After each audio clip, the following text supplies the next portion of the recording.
करुणा निधान भगवान श्री राम की करुणा आप सभी के लिए सदैव कल्याण का सृजन करती रहे, यह मेरी आंतरिक शुभकामना।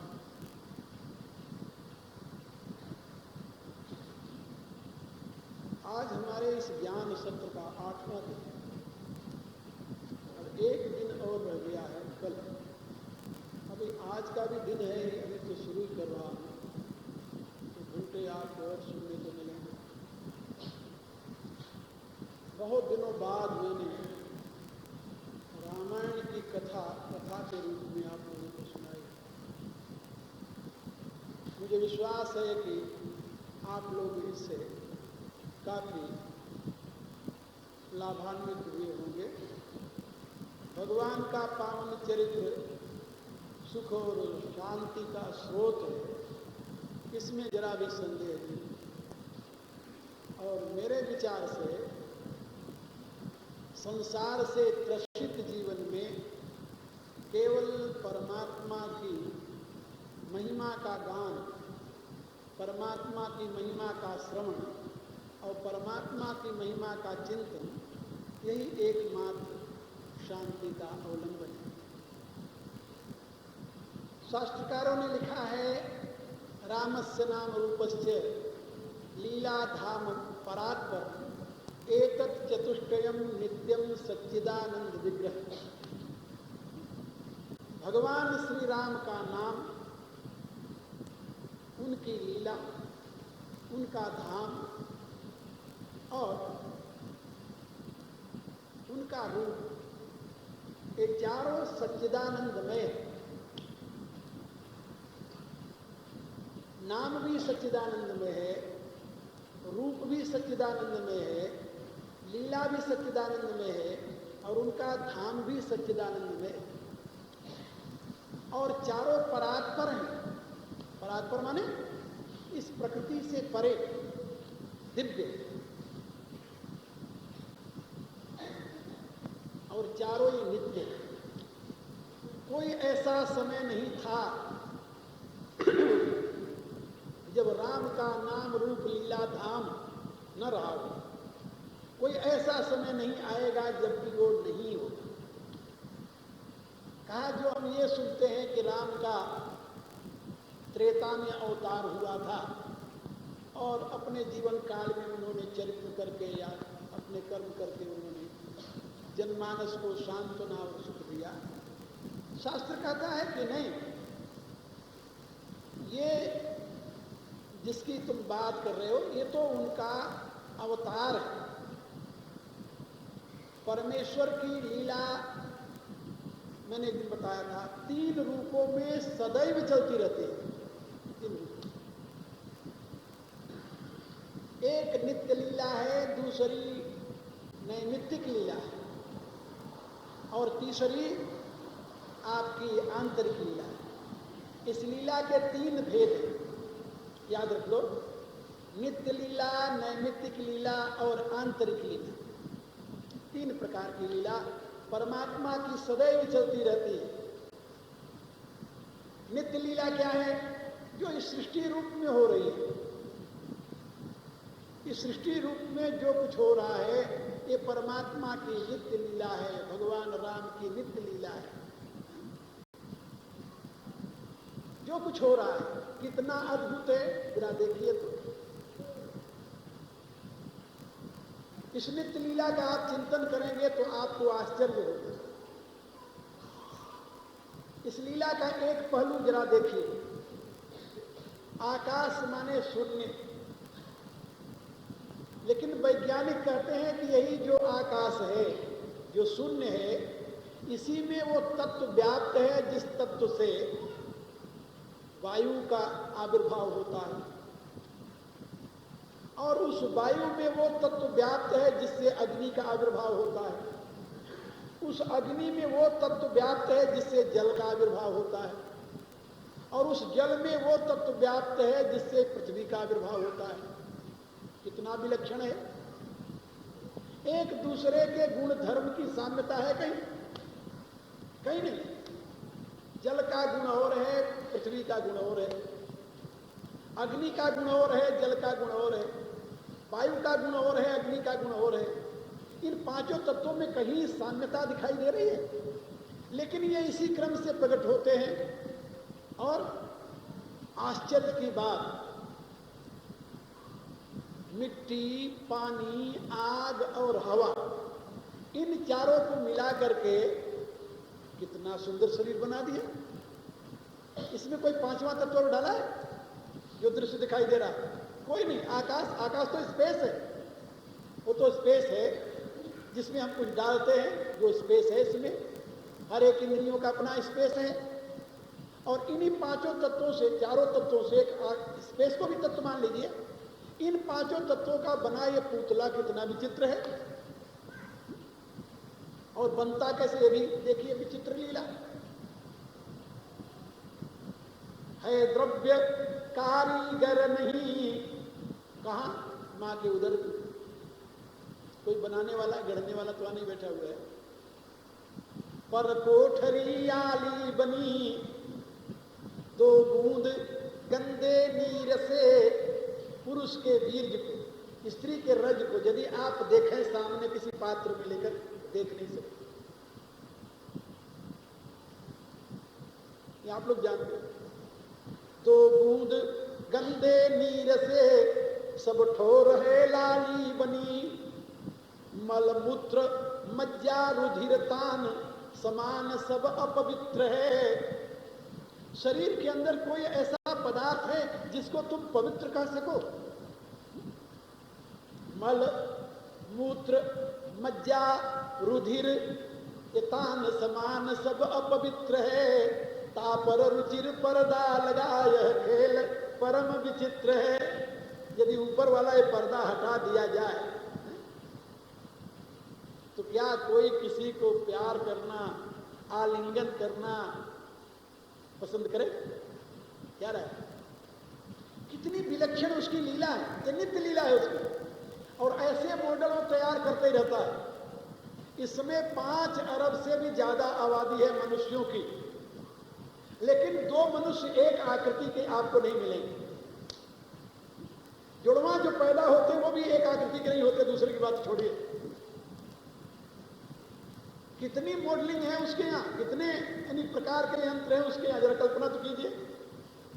एक ही माता पिता के रजवीर से यदि 4 बच्चे पैदा हुए तो सबकी अलग अलग नेचर है, अलग अलग स्वरूप है, अलग अलग स्वभाव है, अलग अलग उनकी वृत्तियां हैं।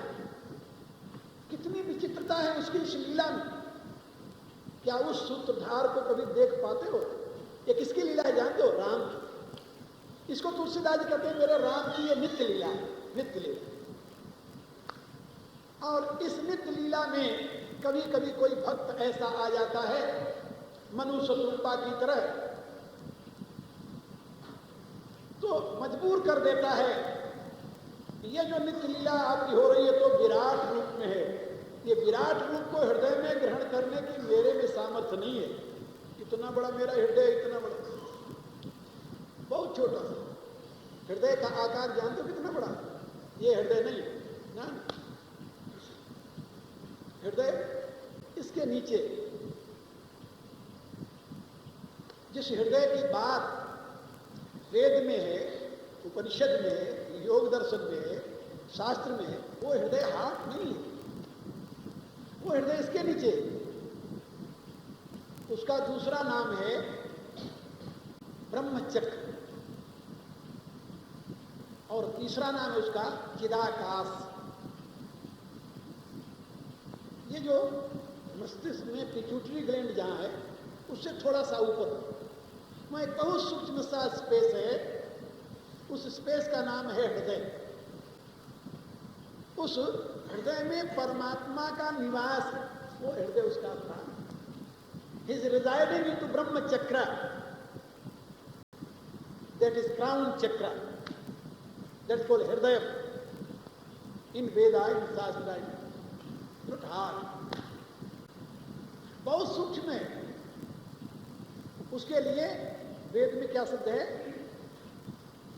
ऋतम पिबन्तौ सुकृतस्य लोके गुहा प्रविष्टौ परमे परार्धे। परमे परार्धे, यहां नहीं, परमे परार्धे।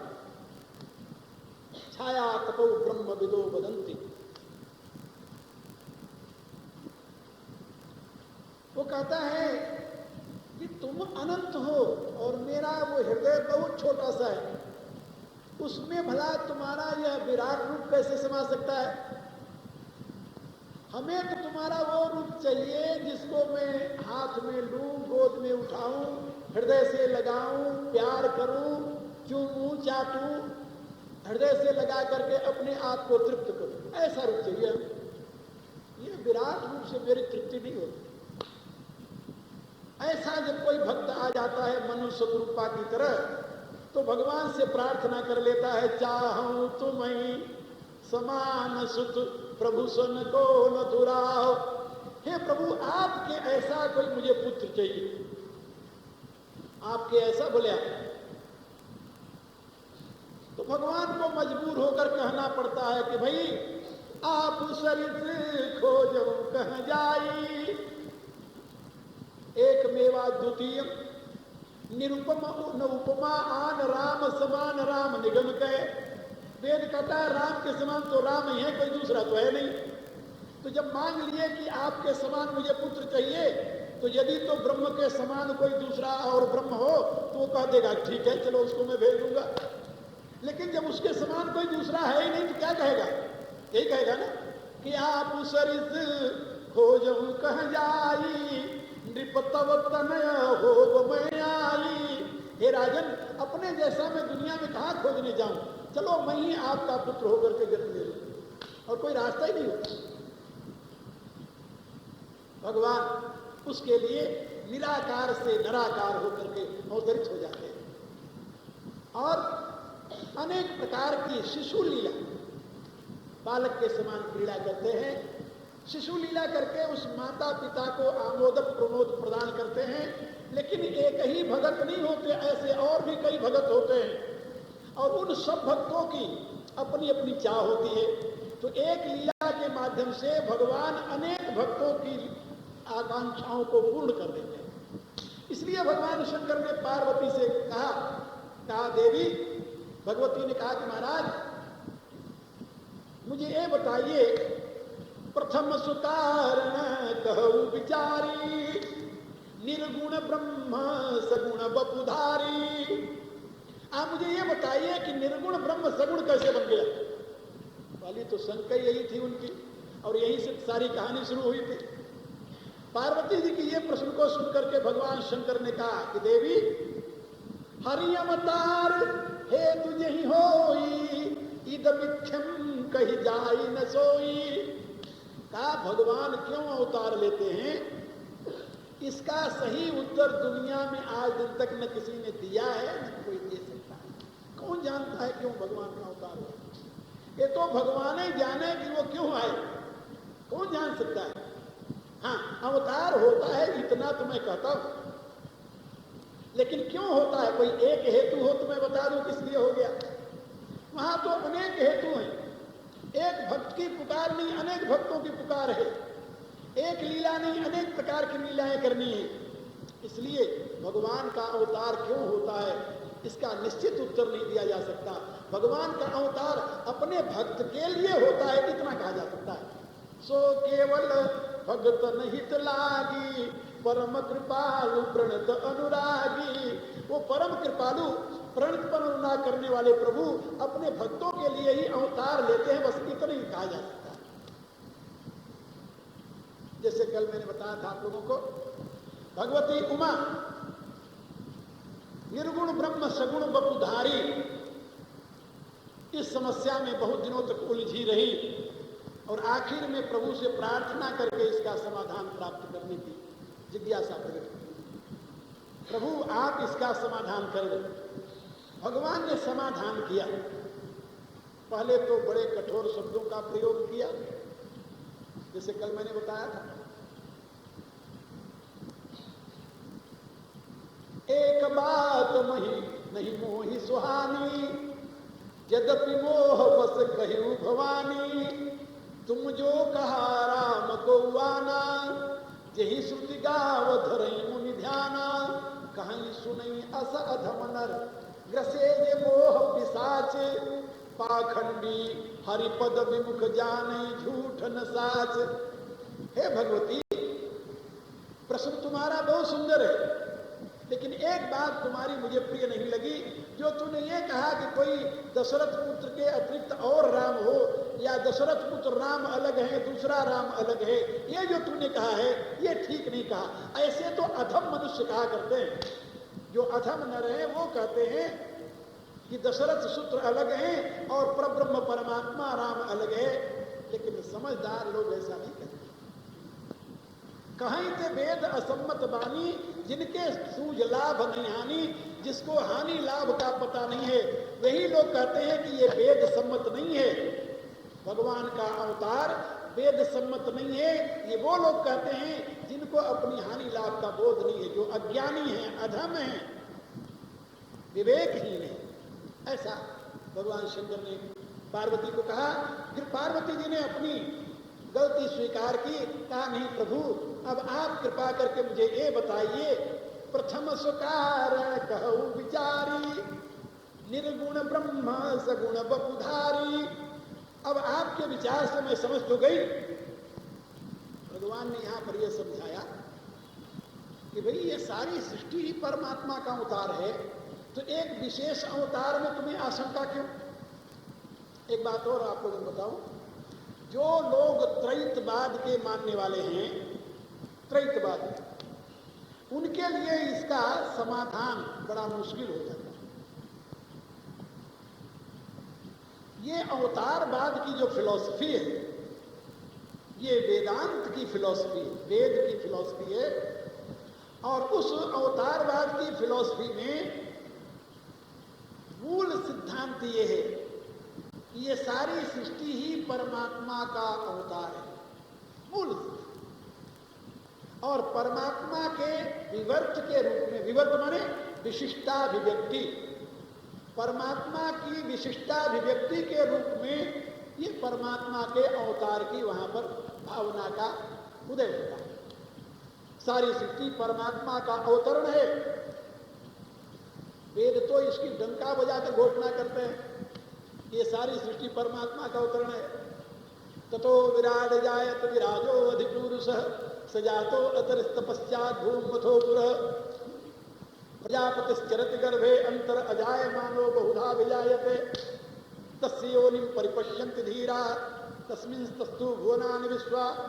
ऋग्वेद में, यजुर्वेद में ऐसे सैकड़ों मंत्र भरे हुए हैं जिनके द्वारा ये सिद्ध होता है कि वेद का सिद्धांत ही यही है कि ये सारी सृष्टि और कुछ नहीं है, केवल परमात्मा की ही अभिव्यक्ति, परमात्मा से भिन्न कोई है नहीं। पुरुष एव इदं सर्वं यद भूतम यज्ज भावित, ऋग्वेद का मंत्र है, जिसमें बताया गया कि जो पहले था, जो अब है, जो आगे होगा, ये एक परमात्मा के सिवा और कोई दूसरा है नहीं। पुरुष एव इदं सर्वम, उपनिषद में क्या कहा गया? आत्मा एव इदं सर्वम, आत्मा ही ये सर्वरूप है। जिस वेद में ये घोषणा की गई है कि वह परमात्मा ही सृष्टि रूप में आविर्भूत हुआ है, यह सृष्टि परमात्मा का ही स्वरूप है, परमात्मा इसका स्वरूप ही है। यस्य पृथ्वी शरीरम, यह सृष्टि परमात्मा का शरीर है। यस्य सर्वं शरीरम, उपनिषद कहती है। उसके लिए राम, ब्रह्म राम कैसे बन गया, यह प्रश्न नहीं होता।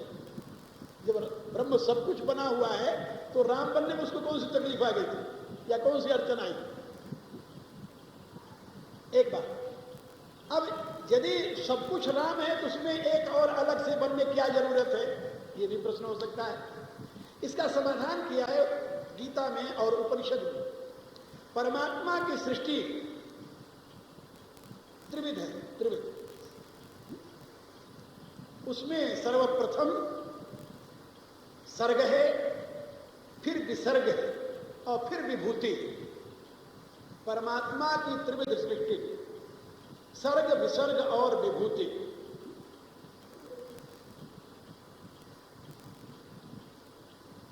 कोई आदमी वहां खड़ा हो जाए, यहां कोई आने न पाए, व्यवस्था करें।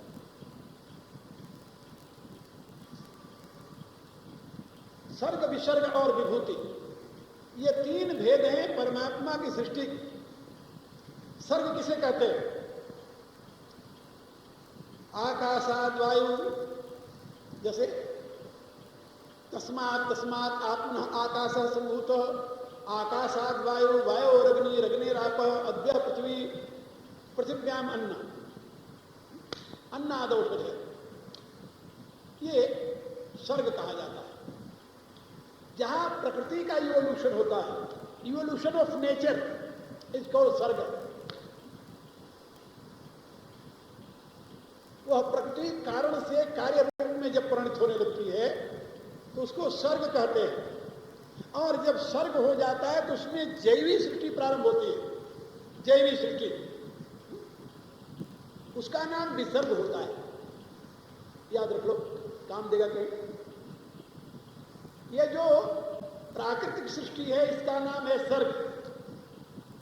पहले आकाश, आकाश में गति हुई तो वायु, वायु में और गति हुई तो उसका एक बड़ा सा पिंड बन गया, गोला बन गया। वो गोला टूटा तो उससे अलग अलग और गोले बन गए, पिंड बन गया, ये ब्रह्मांड जिसे कहते हैं। फिर वो भी टूटे तो उससे अलग अलग अंड बन गया, जिसको ये सौरमंडल कहते हैं। ये सब हुआ। उससे अपस्तत्व का, इस रूप में अग्नि का आविर्भाव, फिर अपस्तत्व का आविर्भाव हुआ, जिसको आप पानी कहते हो। और उसका ग्रॉस रूप जो था वो पृथ्वी रूप में परिणत हो गया। ये जो सृष्टि का क्रम है इसको कहते हैं सर्ग। और जब पृथ्वी बन गई और बहुत काल के पश्चात पृथ्वी उस स्टेज पर आई जहां से पृथ्वी सूर्य से गर्भित हो सके, गर्भित हो सके। वेद में इसका बड़ा सुंदर विवेचन है। मैंने अपने पुस्तक में इसको बड़े सुंदर ढंग से विवेचन किया है। Gita Tattvabodh, the essence of Gita, दोनों पुस्तकें एक ही हैं, एक इंग्लिश में एक हिंदी में है। तो उसमें बात समझाई गई है कि सर्ग में विसर्ग कैसे शुरू होता है। तो जब ये पृथ्वी इस लेवल पर आ जाती है जहां से सूर्य की गर्मी उसे उतनी मात्रा में मिले जितनी मात्रा में जीव को उत्पन्न करने में सामर्थ्य होता है, हीट। इसीलिए ऋग्वेद ने घोषणा की, अग्निमीड़े पुरोहितम, ये जो तुम्हें दृश्य रूप में दिखाई दे रहा है, there nothing but only fire, अग्नि के सिवा और कुछ नहीं है। ये अग्नि ही विश्व रूप में प्रकट है। अग्निमीड़े पुरोहितम, पुरोहितम, जो सामने तुम्हें दिखाई दे रहा है सब अग्नि है। ये मैं बता रहा था कि जब पृथ्वी सूर्य के इतनी स्थिति में आ जाए जहां सूर्य के किरणों द्वारा पृथ्वी में इतनी गर्मी हो जाए जिससे पृथ्वी के अंदर रहने वाले रस तत्व जो हैं, विभिन्न पदार्थ रस तत्व जो हैं, वो वीर्य रूप में परिणत होकर के अंडाकार धारण कर लें, अंड रूप में परिणत हो जाए। क्या समझे? आज भी यही होता है। पृथ्वी से जल होता है, जल और मिट्टी के योग से अन्न पैदा होता है। अन्न आप खाते हो, आपके शरीर में रस बनता है, रस का मंथन करता है आपके शरीर में जो हीट है, उसी हीट के परिणाम में तो रस का रक्त बनता है ना। उसी हीट के परिणाम में रक्त का मांस बनता है, मांस का मेद बनता है, मेद की अस्थि बनती है, अस्थि के अंदर मेरो जिसे कहते मज्जा बनता है, और मज्जा के परिणाम रूप बीर्ज बनता है। और उसी बीर्ज या रज से तो मनुष्य पैदा होता है। और कहां से आता है? Natural process. यही हीट जो आपके शरीर में है, अब इसी टेम्परेचर को आजकल के वैज्ञानिकों ने लेकर के यंत्र में डाल दिया। ट्यूब बेबी सुनते हो, वहां से पैदा कर रहे हो। यही प्रक्रिया जब नेचुरल रूप से इस पृथ्वी में होती है, पृथ्वी में आगे सारे पदार्थ पार्थिव हैं और पृथ्वी के पदार्थ हैं और उसके हीट का संयोग है, यहीं से रस बनता है, इसी रस में परिवर्तन होता है, यहीं से जैविक सृष्टि प्रारंभ हो जाती है। आज भी गर्मी से आप देखिए मिट्टी के अंदर से अनेकों अंडे बन जाते हैं, अनेकों प्रकार के जीवाणु पैदा हो रहे हैं, जिसको आप छोटे छोटे इंसेक्ट के रूप में देखते हैं, कीड़े मकोड़े के रूप में देखते हैं। वो ऐसे पैदा हो रहे हैं, वो कहीं किसी से लग करके पैदा नहीं होते, वो मैथुनी सृष्टि नहीं है। आज भी पृथ्वी से अनेकों जीव ऐसे पैदा होते हैं जो अमैथुनी हैं, जो नर और मादा के योग से नहीं बने हैं, केवल पृथ्वी की उष्णता में पैदा हुए हैं। ऐसे जब पृथ्वी की अभी उष्णता सूर्य से इतनी दूर हो गई है जहां से कि मानवीय जीवन का आविर्भाव नहीं हो सकता, लेकिन जब ये सूर्य के इतने निकट थी जहां से मानवीय जीवन का भी आविर्भाव हो सकता था, इस पृथ्वी में बहुत बड़े बड़े जंतु पैदा हुए थे, डायनासोर जिसके विषय में केवल चित्र रह गए हैं, अवशेष रह गया है, और भी कई ऐसे जीव थे जो उस लेवल पर पृथ्वी थी तब उसमें से पैदा होते थे, लेकिन अब पृथ्वी उस लेवल पर नहीं है सूर्य के, इसलिए अब इतने बड़े बड़े जीव नहीं होते, उनके लिए मैथुन की जरूरत पड़ती है, नारी नर के सहयोग की जरूरत पड़ती है। लेकिन एक ऐसी स्थिति में कभी पृथ्वी थी जबकि पृथ्वी में ही अंड और अंड से ही प्राणी पैदा होता था। ये तो बिल्कुल विज्ञान सम्मत सत्य है। जब वहां से उसको सृष्टि, उसको कहते हैं विसर्ग। तो सर्ग प्राकृतिक, विसर्ग जैवी, और इस विसर्ग में जब विभूति पैदा होती है, विभूति माने विशिष्ट अभिव्यक्ति, इस विसर्ग में जिसे विभूति कहते हैं, जब विशिष्टा अभिव्यक्ति होती है तब उसका नाम होता है अवतार। क्या ये अवतार? ये भी अवतार है, ये भी अवतार है, लेकिन उसमें परमात्मा के पूर्ण गुणों का विकास नहीं है। क्या समझे? परमात्मा का एक नाम है पुरुष। अब वो पुरुष स्त्री यानी मनुष्य को ही कहते हैं, बैल को पुरुष नहीं कहते, कहते हैं? नहीं कहेंगे। परमात्मा का सारा अंश तो उसमें भी है। गधे को पुरुष नहीं कहेंगे, चलो तो छोटा जानवर है, हाथी को पुरुष कहेंगे क्या? तो शेर को पुरुष कहेंगे? नहीं कहेंगे। क्यों नहीं कहेंगे भाई? शरीर और आत्मा दोनों का योग तो वहां भी है ना, वहां क्यों नहीं वो पुरुष कहा जाता? उसकी पुरुष संज्ञा क्यों नहीं कर दी गई? इसलिए शास्त्र कहता है कि पुरुष नाम है परमात्मा का। परमात्मा में 16 कलाएं, उन 16 कलाओं का जब तक किसी प्राणी में पूर्णतः आविर्भाव न हो जाए तब तक उसे परमात्मा की संज्ञा नहीं दी जा सकती। क्या समझे? फिर से याद करना, परमात्मा जो है पूर्ण परमात्मा 16 कला युक्त है। उन 16 कलाओं का आविर्भाव जब तक किसी जीव में नहीं हो जाता तब तक वो जीव पूर्ण जीव नहीं होगा, और पूर्ण जीव न होने के नाते उसकी संज्ञा पुरुष नहीं हो सकती। पूर्णात् पुरुष, पुरुष किसे कहते हैं? जो उसको पूर्ण बनाता है, जो पूर्ण होता है। तो वो पूर्णता किसमें प्रकट होती है? एक मनुष्य सृष्टि के सारे प्रवाह में चलते हुए, वेजिटेशन लाइफ से लेकर के और मनुष्य तक, ये सारे यद्यपि जीव हैं, लेकिन इनमें मनुष्य एक ऐसा प्राणी है जिसमें पूर्ण विकास होता है। परमेश्वर के सारे गुणों का विकास जिसमें होता है। पूर्ण विकास होने के नाते मनुष्य की संज्ञा होती है पुरुष, और परमात्मा को भी कहते हैं पुरुष। अब मनुष्य और परमात्मा में डिस्टिंक्शन जिसे कहते हैं अंग्रेजी में, यानी एक वैशिष्ट बताने के लिए उसको संज्ञा जो देते हैं, वो पुरुषोत्तम है, ये पुरुष है, यानी वो उत्तम पुरुष है, ये पुरुष है, इतना कह दिया। ये मर्यादा पुरुषोत्तम है, ये लीला पुरुषोत्तम है, ये पुरुषोत्तम है, ये पुरुष है। तो पुरुषोत्तम माने क्या हुआ? यानी उत्तम पुरुष, अच्छा पुरुष। पुरुष वेद कहता है मनुष्य परमात्मा की प्रतिमूर्ति है, प्रतिमा है, सहस्रस्य प्रतिमा पुरुष है। और इसी को अन्य धर्मानुयायियों ने भी घोषित किया है, जैसे बाइबल में है, man is the image of God. Image of God माने क्या? गॉड के इमेज माने मूर्ति, प्रतिमा। ये वेद का सिद्धांत है जिसको बाइबल में घोषित किया गया। तो मैं आप लोगों को ये बता रहा था कि मनुष्य में ये सारे गुण विद्यमान हैं। अब जो मनुष्य अपने अंदर से उनको प्रकट कर लेता है उसको क्या कहते हैं? विभूति। एक तो है सर्ग, दूसरा हुआ विसर्ग, तीसरी हुई विभूति। सर्ग और विसर्ग से बना विराट। सर्ग और विसर्ग जो है ये किसको बनाता है? विराट को बनाता है। ये विराट जो है ये सर्ग और विसर्ग का परिणाम है। और इसमें जो विभूति है, विभूति वो परमेश्वर की विशिष्टाभिव्यक्ति है। जहां परमेश्वर के विशेष गुण प्रकट हो जाए वो परमात्मा का स्वरूप कहा जाने लगता है।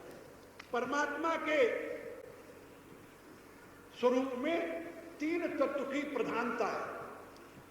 सत, चित और आनंद। सत, चित और आनंद, ये तीनों तत्व परमात्मा में, परमात्मा पूर्ण सत्य है, पूर्ण चित्त है, पूर्ण आनंद है। वहां कोई सीमा नहीं है। आनंद कहां होता है, कहां भूमा जाए, जहां सीमा आई वहीं पर आनंद खत्म हो। इसलिए सत्यम ज्ञानम अनंतम ब्रह्म, अनंतम आनंदम ब्रह्म, ऐसा श्रुति कहती है। जहां सीमा बांधी वहीं उसका आनंद खत्म। ये मनुष्य जिसको कहते हैं बंधन में पड़ गया, बंधन क्या हुआ जानते हो? ये तो विराट परमात्मा की अभिव्यक्ति है, बंधन तो यहां कहीं है नहीं। और मनुष्य उसमें विभूति है, इसमें बंधन है ही नहीं, विशिष्टाभिव्यक्ति है। नहीं मानुषा श्रेष्ठ परम किंचित। लेकिन मनुष्य ने अज्ञानता बस अपनी सीमा बांध दी, सीमा। इसीलिए जो कहता है कि ये सब मेरा है, उसको क्या कहते हैं? आप महात्मा हैं। और जो कहता नहीं ये मेरा है, ये तेरा है, उसको क्या कहते हैं? उसको कहते हैं आप जीवात्मा हैं। ये महात्मा और जीवात्मा में क्या अंतर हुआ? जीवात्मा मैं और मेरे के बंधन में पड़ा हुआ, सीमा में बंधा हुआ है। If you are accepting any kinds of limitation, then you are creating barrier into infinity. You are creating division into infinity. And where there is division, there is no infinity. Then you become finite. Really you are not finite, you are infinite. You are manifestation of infinity. But when you are accepting yourself as an individual, then you try to make yourself finite. When you are making yourself finite, then automatically जब आप अपने आप को सीमा में बांध देते हैं तो स्वभावतः आप उस आनंद से वंचित हो जाते हैं। आनंद की अनुभूति तो भूमा में है। भूमा एव सुखम नाल्पम। भूमा से अपने आप को आपने अलग कर लिया, सीमा में बंध गए, दुख आपके सामने खड़ा हो गया करके। जहां सीमा है वही दुख है, जहां भूमा है वही सुख है। इसलिए मैं आप लोगों से निवेदन कर रहा था कि परमात्मा की विशिष्टाभिव्यक्ति जो है वह विभूति परमात्मा की गीता के 10वें अध्याय में, गीता के 7वें अध्याय में, गीता के 9वें अध्याय में परमात्मा की विभूति का वर्णन है। और इसीलिए कि जिससे मनुष्य यह समझ जाए कि वह भी परमात्मा की विशिष्टाभिव्यक्ति है, जहां पर सत्ता, शक्ति, ज्ञान और प्रेम, इन तीनों की सीमा नहीं है। अनंत शक्ति, अनंत ज्ञान, अनंत प्रेम। जिसके ज्ञान, प्रेम और शक्ति की सीमा न हो उसको हमारे यहां कहते हैं पूर्णावतार। क्या कहते हैं? पूर्णावतार। पूर्णावतार माने साक्षात नारायण ही प्रकट हो गया। और जहां ज्ञान है, शक्ति नहीं है, ज्ञान है, शक्ति है, रस नहीं है, प्रेम नहीं है, या प्रेम है, शक्ति है, ज्ञान नहीं है, इनमें से एक की विशेषता है, उसको हमारे यहां कहते हैं अंशावतार। जहां शक्ति तो है लेकिन पूर्ण ज्ञान, पूर्ण प्रेम नहीं है, वो अंशावतार है। जैसे अपने यहां इतिहास में परशुराम परमात्मा के अंशावतार, जैसे भगवान कपिल परमात्मा के अंशावतार, जैसे भगवान व्यासदेव परमात्मा के अंशावतार। इसी रूप से जहां जहां कहीं महापुरुष हुए हैं, एक एक गुण जिनमें अधिक हुआ है उनको हमने अंशावतार मान लिया। पूर्णावतार किसे माना? जहां पूर्ण ज्ञान, पूर्ण प्रेम, पूर्ण शक्ति है। शक्ति ऐसी है जिसकी बराबरी करने वाला कोई दूसरा नहीं।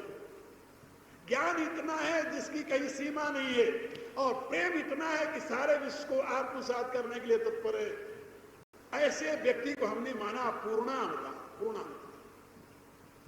और हमारे इतिहास में, हमारे माने हिंदू समाज के इतिहास में, जो कि सबसे पुराना इस दुनिया का इतिहास है, उसमें अब तक ये पूर्णावतार के रूप में केवल 2 महापुरुष हुए, 2, राम और कृष्ण। अभी तीसरा कोई दिखाई नहीं दिया जिसमें पूर्ण शक्ति रही हो, जिसमें पूर्ण ज्ञान रहा हो, जिसमें पूर्ण प्रेम रहा हो, तीनों की पूर्णता जहां रही हो, ऐसा कोई अभी तक इन दो के सिवा कोई तीसरा नहीं आए। पूर्ण ज्ञान तो था लेकिन पूर्ण शक्ति नहीं थी। अत्याचारी के अत्याचार को खत्म नहीं कर सके, वो कोशिश की लेकिन नहीं कर सके। पूर्ण ज्ञान था, पूर्ण प्रेम था, लेकिन शक्ति की कमी थी। इसी रूप से पूर्ण शक्ति तो थी लेकिन ज्ञान नहीं था, प्रेम नहीं था। पूर्ण प्रेम तो था लेकिन ज्ञान और शक्ति नहीं थी। इसलिए उनको पूर्णावतार नहीं, अवतार मानते हैं, अंशावतार मानते हैं। तो अंशावतार तो आप सभी हो। एक कीड़ी भी परमात्मा का अंशावतार है, क्योंकि चेतना उसमें कहां से आई? चेतन तो एक है, दो चेतन तो नहीं हो सकता ना। जैसे दो आकाश नहीं हो सकता, जैसे दो वायु नहीं हो सकती, जैसे दो अग्नि नहीं हो सकती, भला तो दो चेतन कैसे हो सकता है? आप जरा सोचो। एक त्रैतवादी एक बार मेरे पास आ गया, मेरे से विचार विमर्श करने लगे। कहा वेद में लिखा है कि इस शरीर रूपी यानी स्थान पर आत्मा परमात्मा दोनों रहते हैं। मैंने उनसे पूछा कि दोनों का लक्षण क्या है? कहा दोनों चैतन्य हैं। हम कहा तो जितनी दूर में आत्मा रूपी चेतन रहता है उतनी दूर में परमात्मा रूपी चेतन नहीं होगा। फिर क्या समझे? कहा ये तो नहीं हो सकता। हम कहा तो फिर तो दोनों जीवात्मा हुए, परमात्मा कहां आ गया यहां पर? सीमित चेतन का नाम जीवात्मा और सर्वव्यापी चेतन का नाम परमात्मा, यही ना? और क्या हम मानते हैं? कहा यही मानते हैं। हम कहा जैसे सर्वव्यापी चेतन यहां है, इसमें एक सीमित चेतन भी कैसे रहेगा? और जितनी मात्रा में उस सीमित चेतन का अस्तित्व आप स्वीकार करते हैं, उतनी मात्रा में वहां सर्वव्यापी चेतन है कि नहीं है? यदि नहीं है तो वो भी लिमिटेड हो गया, वो भी जीवात्मा बन गया। फिर तो दो जीवात्मा बन गए, परमात्मा तो कोई नहीं रहा वहां। और यदि एक परमात्मा सर्वव्यापी है तो जीवात्मा रूपी चेतन के लिए स्थान कहां है? हाउ आई कैन प्रूव कि वहां दो चेतन है? There are two consciousness, consciousness is only one, और दैट कांट बी डिवाइडेड। वो जो एक चेतन सत्ता है उसको कभी बांटा नहीं जा सकता। आकाश का ही बंटवारा नहीं हो सकता तो चेतन को कौन बांटेगा? आप जरा सोचिए। How you can prove there are two consciousness? आप ही जरा सोचिए अलग में बैठ करके कि परमात्मा किसे कहते हैं? कहा जो कण कण में सर्वत्र व्याप्त हो। और जीवात्मा फिर किसे कहते हैं? किसे कहते हैं भाई? कहा जो एक जैसी हो। तो इस शरीर में जीवात्मा है यदि, तो परमात्मा कहां है? क्योंकि जो सर्वत्र व्याप्त है वो भी तो शरीर में होगा ना। तो जो परमात्मा सर्वत्र व्याप्त है, इस शरीर में भी व्याप्त है, तो वहां जीवात्मा कहां रहता? किस कोने में? जिस कोने में जीवात्मा रहता वहां परमात्मा है कि नहीं है? यदि वहां भी परमात्मा है तो जीवात्मा का अस्तित्व कैसे आप सिद्ध कर सकते हैं? How it can prove that? कोई उत्तर नहीं है, कोई उत्तर नहीं है। फिर पूछते हैं फिर आप क्या मानते हो? हम ये मानते हैं कि एक ही परमात्मा सर्वरूप में है।